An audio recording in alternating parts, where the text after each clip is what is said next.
कोणते साहेब यावे? हे यासर काकाचे मुलगा एसआर काकाचा मुलगा गणेश देशमुख. गणेश देशमुख. का बरं गणेश देशमुख यावा असं वाटतं? यावं जुने आहेत ते चिरेची. फक्त काँग्रेस फक्त काँग्रेस फक्त काँग्रेस. महापालिकेच्या निवडणुकीला सुरुवात झालेली आहे. महापालिका निवडणूक 2026 जी लातूरची महत्त्वाची निवडणूक समजली जाते. लातूर हा मराठवाड्यातला मुख्य केंद्र असणारा जिल्हा आहे आणि या जिल्ह्याला विशेष असं महत्त्व आहे. त्याचं कारण आहे विलासराव देशमुख यांचा हा गड म्हणजे लातूर शहर.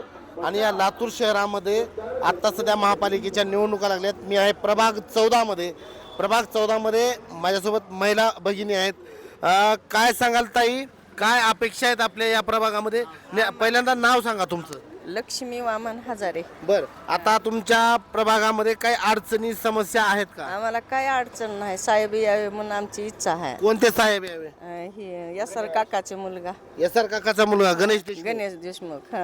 का बरं गणेश देशमुख यावा असं वाटतं? यावं जुने आहेत त्याचे पहिले संबंध. वडील होते त्याचे ह्याच्यातच. कमळाला करणार नाही का मतदान? नाही, का बरं नको कमळाला? नवीन आलंय ती. पण कमळाने तुम्हाला लाडकी बहीण योजना दिली की? नाही की लाडक्या बहिणीला बघायचं नाही. वातावरण चांगलं आहे, सांभाळतेत सगळं, धिंगाणा होत नाही. गोरगरिबाला बघत येत ऐन टायमाला. म्हणजे गोरगरिबांचा पक्ष तुम्ही काँग्रेसला समजता? काँग्रेसचा आमचा. बरं, काल काल रवींद्र चव्हाण आले आणि विलासराव देशमुखांबद्दल एक वाईट वक्तव्य करून गेले की म्हणजे त्यांच्या ज्या आठवणी आहेत त्या पुसण्याचं आपण कार्य करू किंवा पुसू, तर त्याच्याबद्दल काय वाटतं? पुसायचं नाही, चांगलं वाटतंय. ही हाय ती चालू करायचं, बुडवायचं नाही.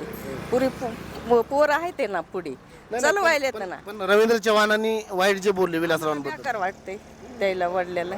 बेकार हा, वाटतं. चांगलं का वाईट वाटतंय तुम्हाला त्यानं बघितलंय ना आम्हाला सगळ्याला गोरगरिबाला. विलासरावांनी? हा, आणि पुन्हा मुलगा बघत आहे. माझ्या लेकराला कारखान्यात नोकरी लावली आहे. बरं, म्हणजे तुमची रोजीरोटी सुद्धा त्यांनी चालू आहे. हो, बरं बरं. काय सांगाल ताई, कसं आहे वातावरण इथं? एकदम खूप चांगलं आहे ते. चांगलं आहे. कुणाला मतदान करणार?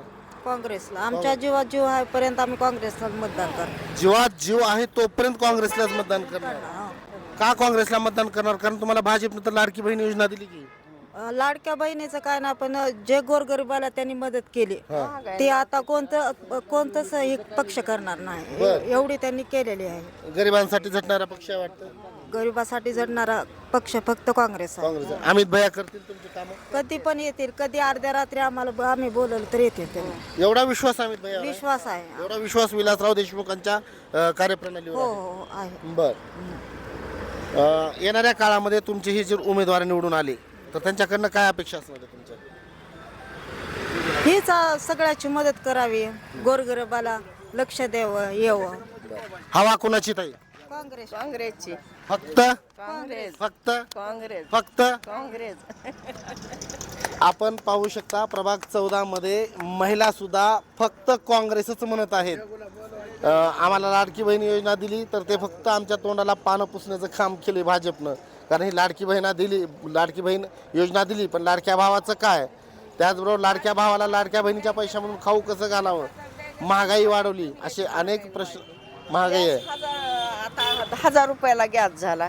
मेहण्याच्या खिशातून काढून घ्यायले तर इकडे लाडक्या बहिणीला 1500 द्यायले तर ती बी 1500 सुनबाई देत बी नाही. मला भेटलेत म्हणते, माझ्या भावानं दिलेत. मग सगळं आम्हालाच बघावं लागतंय घरचं. असं आहे लाडक्या बहिणीचं काय आहे. म्हणजे लाडक्या मेहुण्याच्या खिशातले काढायचे आणि लाडक्या बहिणीला द्यायचे, असं एक बी बाई देत नाही. इतकं विदारक चित्र या समज महाराष्ट्रातलं चित्र आहे.